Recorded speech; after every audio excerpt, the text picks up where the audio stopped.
Hello hello बच्चों, आज हम लोग पढ़ेंगे वृद्धा अवस्था यानी ओल्ड एज। वृद्धावस्था या बुढ़ापा जीवन की उस अवस्था को कहते हैं जिसमें व्यक्ति की आयु मानव जीवन की औसत काल के समीप या उससे अधिक हो जाती है। यानी कि यह जो है वृद्धावस्था, यह मानव जीवन की सबसे अंतिम अवस्था होती है। इसे बुढ़ापा भी कहते हैं। यह जीवन की जो है, ये व्यक्ति की जो औसत आयु यानी कि सबसे अधिकतम जो औसत आयु होती है उसके समीप या उससे भी आगे हो जाती है, यानी उससे भी ज़्यादा हो जाती है। वृद्ध लोग को रोग लगने की अधिक संभावना होती है। हम ईश्वर से 100 वर्ष की आयु मांगते हैं तो वृद्धावस्था भी अवश्य आएगी। जो यह अवस्था होती है वृद्धावस्था, इस अवस्था में अनेक रोग होने की संभावना हो जाती है। बहुत सारे परिवर्तन आते हैं, बहुत सारे जो हैं क्षति होने लगती है, हमारी शारीरिक तथा आंतरिक क्षति होने लगती है।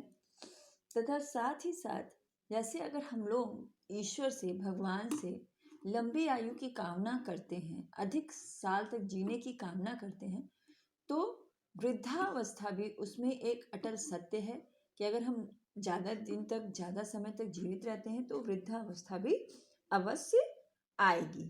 फिर उसका स्वागत क्यों नहीं किया जाता? जब ये सत्य है, जब ये अटल सत्य है कि शैशवावस्था, बाल्यावस्था, किशोरावस्था और वयस्क अवस्था के बाद वृद्धावस्था आनी ही है, तो हम उसका स्वागत क्यों नहीं करते? क्यों नहीं उसे भी हम खुशी से स्वीकार करते हैं?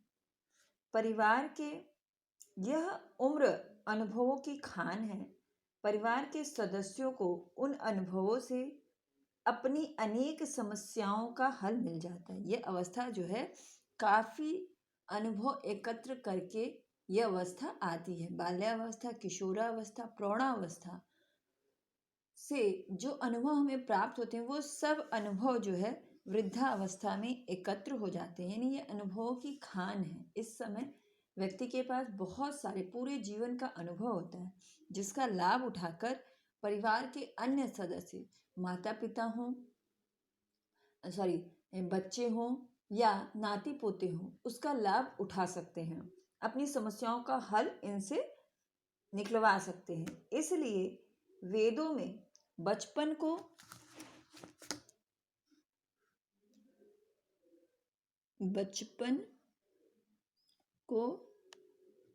को क्या कहा गया है? चांदी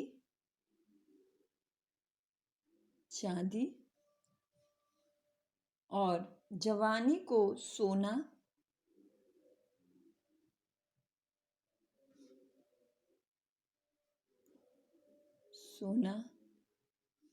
और वृद्धावस्था को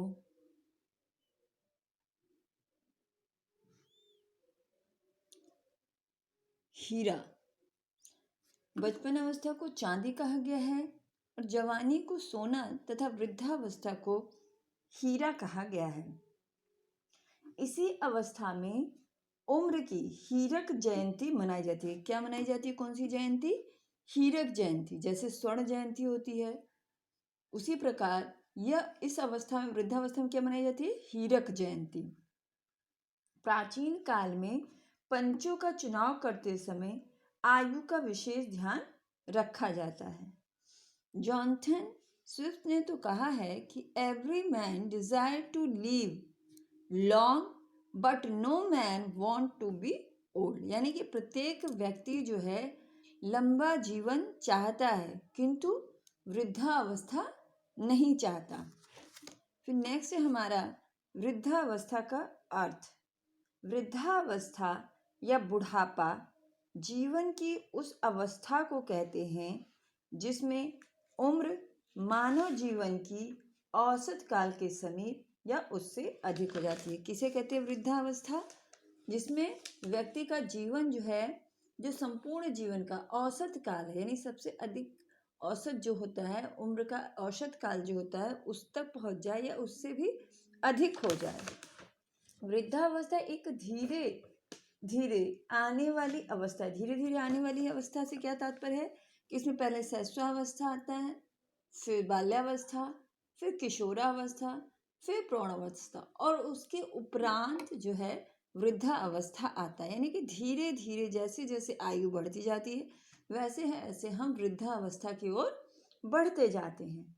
वृद्ध का शाब्दिक अर्थ होता है बढ़ा हुआ या पका हुआ।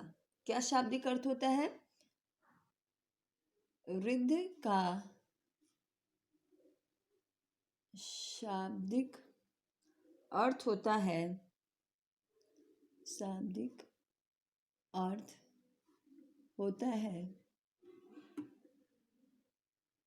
बढ़ा हुआ या पका हुआ। यानी कि यह अवस्था जो है बढ़ी हुई अवस्था, बढ़ी हुई से क्या तात्पर्य है? उम्र की सबसे अधिक अवस्था जो है यही होती है, सबसे आखिरी अवस्था जो है यही होती है। फिर वृद्धा अवस्था में होने जन्म लेने के बाद प्रत्येक व्यक्ति जो है वो शिशु, फिर बालक, फिर किशोर और तरुण बनकर क्रमशः वृद्धावस्था को प्राप्त करता है। यानी कि ये क्रमिक रूप से पहले शैशवावस्था में बच्चा रहता है, फिर बाल्यावस्था में, फिर किशोरावस्था और फिर वृद्धावस्था को प्राप्त करता है। यदि कोई व्यक्ति किशोर चाहे कि मैं तरुण ना बनूं तो वह उसके बस की बात नहीं। किशोरावस्था के बाद तरुणावस्था अनिवार्य है, उसी प्रकार उसके बाद बुढ़ापा अनिवार्य है। यानी कि प्रत्येक अवस्थाओं का आना अनिवार्य है। अगर कोई बच्चा जो है ये चाहे कि वो बाल्यावस्था में ही रहे, किशोर ना बने, तो ये संभव नहीं है। उसी प्रकार यदि कोई व्यक्ति ये चाहे कि वो प्रौढ़ावस्था में ही रहे, वृद्ध ना बने, तो यह भी संभव नहीं है। फिर नेक्स्ट है वृद्धावस्था में होने वाले परिवर्तन। वृद्धावस्था में व्यक्ति के अंदर बहुत से परिवर्तन होते हैं जो निम्न हैं। पहला परिवर्तन है शारीरिक परिवर्तन। वृद्धावस्था में शारीरिक परिवर्तन तीव्र होता है। जीवन की सभी अवस्थाओं में से वृद्धावस्था एक ऐसी जटिल अवस्था है जिसमें व्यक्ति विशेष परिस्थितियों से गुजरता है। ये जो है सबसे जटिल अवस्था है। वृद्धावस्था में बहुत सारे परिवर्तन होते हैं। प्राय 50 से 60 वर्ष की आयु में शारीरिक शक्ति क्षीण होने लगती है। 50 से 60 वर्ष के में जो है शारीरिक शक्ति जो है, हमारी क्षमता जो है वो कम होने लगती है। शरीर के सभी अंग शिथिल पड़ जाते हैं। शरीर के सभी अंग जो है शिथिल पड़ जाते हैं। उनकी कार्य क्षमता जो है, क्रियाशीलता जो है वो बहुत ही कम हो जाती है। पहला इसमें है कि आँखों की ज्योति कम होना, आँख से कम दिखाई देता है, कान से कम सुनाई देता है तथा किसी भी कार्य को करने में काफ़ी समय लगना। चूँकि कम सुनाई देता है, ऊंचा सुनने लगते हैं, दिखाई भी कम देता है, तो उन्हें प्रत्येक कार्य को करने में बहुत अधिक समय लग जाता है। दूसरा है वृद्धावस्था में मांस तंतु कम हो जाते हैं, यानी मांसपेशियां जो हैं वो कम हो जाती हैं। वृद्धि के कारण इसके अलावा शरीर में कोलेजन में वृद्धि के कारण शरीर के लचीलापन में कमी आती है। जो सॉफ्टनेस होती है शरीर का, क्यों कम हो जाती है? क्योंकि शरीर में कोलेजन की जो मात्रा है वो बढ़ने लगती है। कोलेजन जो है उसकी मात्रा बढ़ने लगती है, जिसके कारण शरीर का सॉफ्टनेस जो है, लचीलापन जो है वो कम हो जाता है। त्वचा में झुर्रियाँ पड़ने लगती हैं। नेक्स्ट है कि कई वृद्धों का वजन कम हो जाता है और कुछ लोग ऐसे भी होते हैं जो वृद्धावस्था में बहुत अधिक उनका वजन हो जाता है।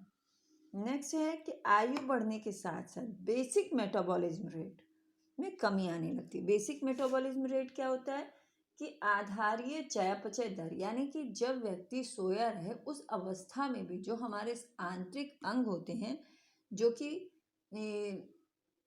हमारे नियंत्रण में नहीं होते, वो जो क्रियाशील रहते हैं, जैसे हृदय का धड़कना और सारे अंगों का कार्य करना, वो सारी सांस लेना, ये सारी क्रियाओं में जो ऊर्जा यूज होती है, जो ऊर्जा का उपयोग होता है, उसमें कमी आ जाती है।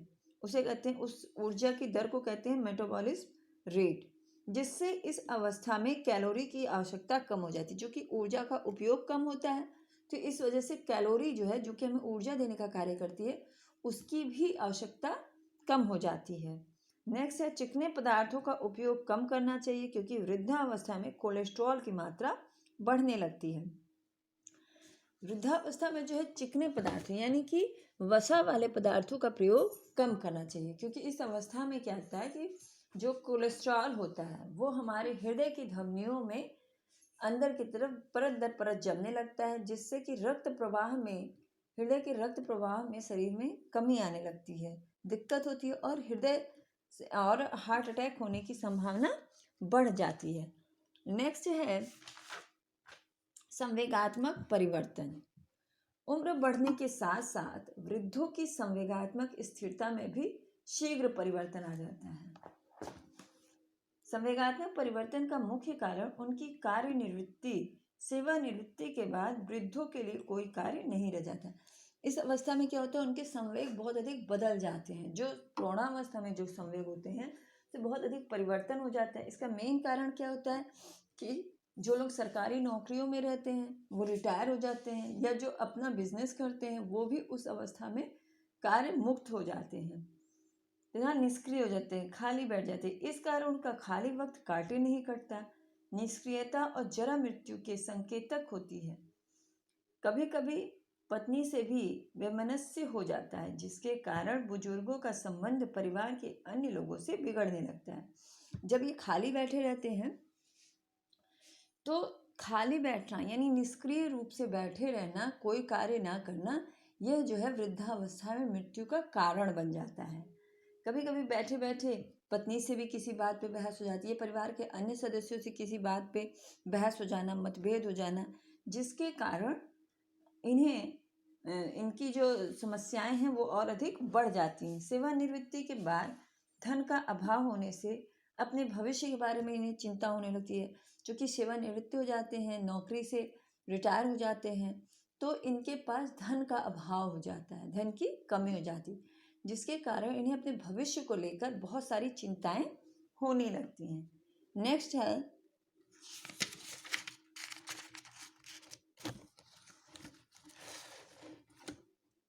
मानसिक परिवर्तन।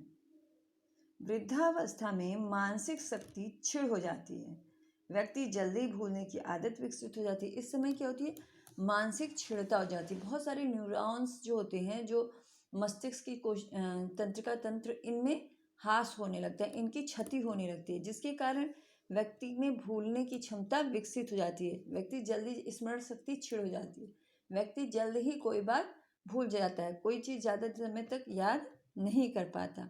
फिर है सामाजिक परिवर्तन। मनुष्य वृद्धावस्था की कल्पना मात्र से ही डर जाता है, निराश हो जाता है और सब चीज़ों से कटा हुआ महसूस करता है। इस अवस्था में क्या है, वो सामाजिक रूप से बहुत कटा कटा हो जाता है, अलग थलग हो जाता है। इसकी वृद्धावस्था के कल्पना मात्र से ही उसे डर लगने लगता है।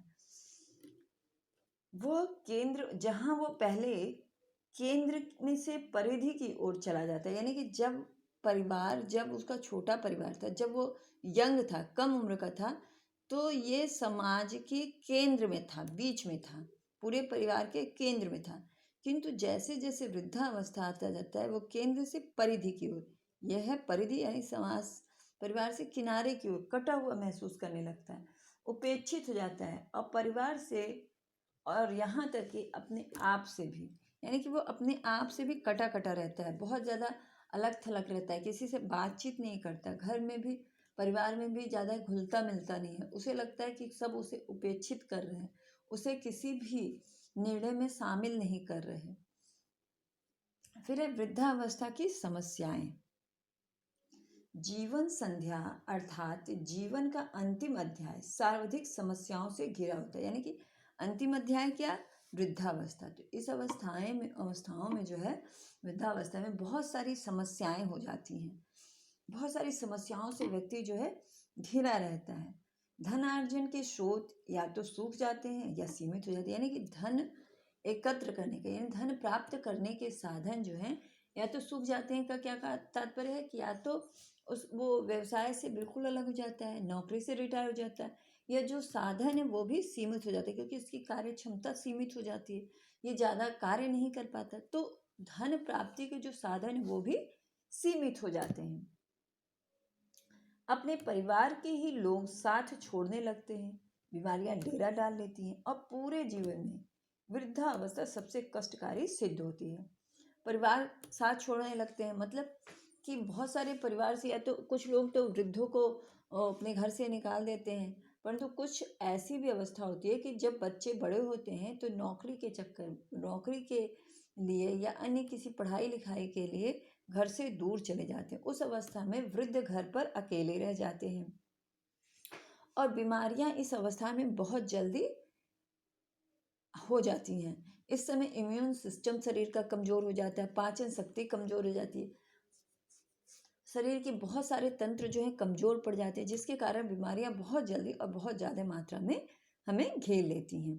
सबसे पहला इसमें समस्या में धन अभाव के साथ गंभीर बीमारी हो जाना। वृद्धावस्था में शरीर अशक्त हो जाने के कारण बीमारियां जल्दी पकड़ लेती हैं, यानी कि शरीर जो है बहुत कमज़ोर हो जाता है, जिसके कारण बीमारियां बहुत जल्दी पकड़ लेती हैं। परंतु कार्य मुक्त होने के कारण अधिकतर बुजुर्गों के पास धन का अभाव होता है, क्योंकि शरीर तो कमज़ोर हो जाता है, तो बहुत जल्दी व्यक्ति जो है बीमार हो जाता है, बार बार बीमारियां पकड़ लेती हैं।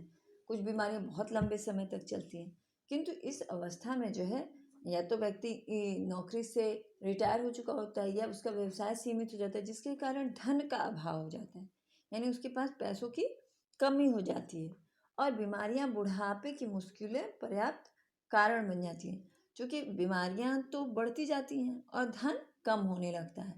इस वजह से ये अवस्था जो है बहुत ज़्यादा कष्टकारी हो जाती है, क्योंकि बीमारियों के लिए इलाज के लिए पैसे नहीं होते इस अवस्था में। फिर है एकाकीपन। जीवन साथी का अभाव अधेड़ा अवस्था में हो या प्रौढ़ावस्था में हो, किसी भी व्यक्ति के जीवन को संकुचित कर देता है। जीवन साथी का अभाव से क्या बात करें कि यदि जीवन साथी की मृत्यु हो जाती है, चाहे वो प्रौढ़ावस्था में हो वृद्धावस्था में हो, तो व्यक्ति का जीवन जो है बहुत संकुचित हो जाता है, उसका दायरा जो है बहुत कम हो जाता है। वो अपेक्षितया शीघ्र मौत को गले लगा लेता है, यानी वो लंबा जीवन प्राप्त नहीं करना चाहता, बहुत जल्दी मृत्यु को प्राप्त कर लेता है। वो बहुत अकेलापन उसको महसूस होता है, उससे कोई बात करने वाला नहीं रहता। जिस जीवन साथी के साथ वो अपना पूरा जीवन बिताता है, वृद्धावस्था में उसके चले जाने पर उसे बहुत अकेलापन महसूस होता है। उसे लगता है कि अब कोई उसका साथ देने वाला नहीं, कोई उसका ध्यान रखने वाला नहीं है। तो इस वजह से वो अंदर ही अंदर बहुत ज़्यादा चिंता में रहता है, बहुत सारे उसे डर सताते हैं, जिसके कारण वो बहुत जल्दी मृत्यु उसकी हो जाती है। फिर आर्थिक निर्भरता। जीवन संध्या में वृद्ध का आत्मनिर्भर होना उसके लंबे जीवन के लिए वरदान होता है, यानी आत्मनिर्भर कि यदि जो है आर्थिक रूप से वो स्वयं पैसे कमाए या उसके पास कोई आर्थिक स्थिति सुधारने के कोई अच्छे स्रोत हो, तो यह लंबे जीवन का कारक होता है। यानी कि जब व्यक्ति के पास धन होते हैं या धन का साधन होता है धन प्राप्ति के, तो वो लंबा जीवन जीना चाहता है, वह अपने लिए सुविधाएं एकत्र कर पाता है। परंतु प्रत्येक वृद्ध के लिए संभव नहीं, परंतु यह आवश्यक नहीं है, यह बहुत कम ही होता है कि वृद्धावस्था में व्यक्ति आर्थिक रूप से निर्भर हो, निर्भर हो। सरकारी सहायता उसका जीवन निर्वाह का बोझ नहीं उठा पाती है, अतः आर्थिक परानिर्भरता प्रौढ़ पुरुष की मुख्य समस्या है। यानी कि जो दूसरों के ऊपर आर्थिक रूप से अपने बच्चों पर या परिवार के अन्य सदस्यों पर जो निर्भरता है, वो प्रौढ़ व्यक्ति के लिए एक बहुत कष्टकारी समय होता है कि वो दूसरों पर आर्थिक रूप से अपनी आर्थिक ज़रूरतों के लिए दूसरों पर निर्भर हो। फिर नेक्स्ट है सुरक्षा की समस्या। यह संभव नहीं कि संतान परिवार के साथ रह सके, वो अपने भविष्य के दबाव पर लगा दे। सुरक्षा व्यवस्था कमजोर होने के कारण बुजुर्गों के मन में असुरक्षा का भाव बना रहता है। या आवश्यक नहीं है कि जो हम बच्चे हैं हमारे, वो अपने भविष्य को दांव पर लगा दें। यानी कि बहुत बच्चे जो होते हैं वो पढ़ाई लिखाई के लिए बाहर, घर से बाहर चले जाते हैं, तथा नौकरियों के लिए, सरकारी नौकरी या अन्य नौकरियों के लिए घर से बाहर चले जाते हैं। तो उस अवस्था में जो है वृद्ध घर पर अकेले हो जाते हैं। उन्हें अकेलापन तथा सुरक्षा, उन्हें ये लगता है कि कोई आकर कुछ कर सकता है, वो अकेले हैं, वो सुरक्षित नहीं है घर पर। तो यह डर जो है उनके लिए एक बहुत बड़ी समस्या बन जाता है। नेक्स्ट है संतान की समस्याओं का तनाव। संतान की समस्याओं का तनाव। इसमें क्या है कि कभी कभी किसी संतान का जीवन सामान्य रूप से नहीं चल पाता, या तो उसके जीवन में कोई भूचाल आ जाता है, तो वृद्ध का शेष जीवन तनावग्रस्त बीतता है। जब कभी संतान के जीवन में किसी प्रकार का कोई कष्ट होता है, चाहे उसके दाम्पत्य जीवन में कोई कष्ट हो, या आर्थिक रूप से उसे कोई संतान को तकलीफ हो, या कोई बीमारी हो संतान को, तो उस अवस्था में वृद्धावस्था जो है, पूरी वृद्धावस्था इसी चिंता में, संतान की चिंता में ही व्यतीत हो जाती है। वृद्ध अवस्था में व्यक्ति जो है बहुत तनावग्रस्त रहता है। वो अपने बच्चों की समस्याओं को लेकर बहुत तनाव में रहता है कि अब वो उन समस्याओं को किस प्रकार से हल करे, उसके चले जाने के बाद उसके बच्चे का क्या होगा, उसके बच्चे के जीवन का क्या होगा। तो ये बहुत सारी चिंताएं जो है उसे सताती रहती हैं। नेक्स्ट है मौत का भय। अक्सर जब भी एक वृद्ध व्यक्ति अपने पड़ोसी, अपने मित्र, अपने परिजन की मौत का समाचार सुनता है या देखता है, तो वह उसके मन में स्वयं की मौत का भय सताने लगता है। जब कोई वृद्ध व्यक्ति जो है अपने पड़ोसी का या अपने रिश्तेदारों में से किसी का कि मौत का समाचार सुनता है, तो उसे लगता है कि उसकी भी अब आयु हो गई है, अब उसे भी मौत आ जाएगी। यह मौत की चिंता उसे रात दिन सताती रहती है। नेक्स्ट है नई पीढ़ी के साथ सामंजस्य का अभाव। बुजुर्ग अचानक आए परिवर्तन को स्वीकार नहीं कर पाते। उसे अपने समय के जीवन मूल्यों और आदर्श ही अच्छे लगते हैं। आधुनिक पीढ़ी में जो चेंजेज आते हैं उसको वृद्ध व्यक्ति जो है स्वीकार नहीं कर पाता, वह उसे मानने को तैयार नहीं होता। उसके अनुसार जो उसके समय में जो कुछ भी मूल्य थे, जीवन मूल्य थे, जो कुछ चीज़ें थी, वही बेस्ट थी, वही अच्छी थी।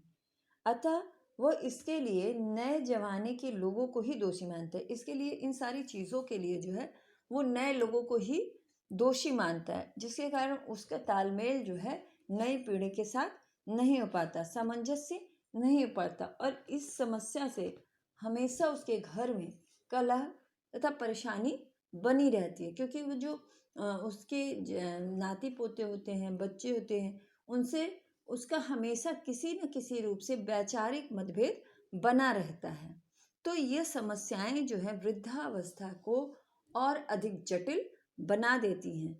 अगर इनकी समस्याओं का समाधान किया जाए तो वृद्धावस्था भी एक अन्य अवस्थाओं की तरह एक सुखद अवस्था के रूप में हो सकती है।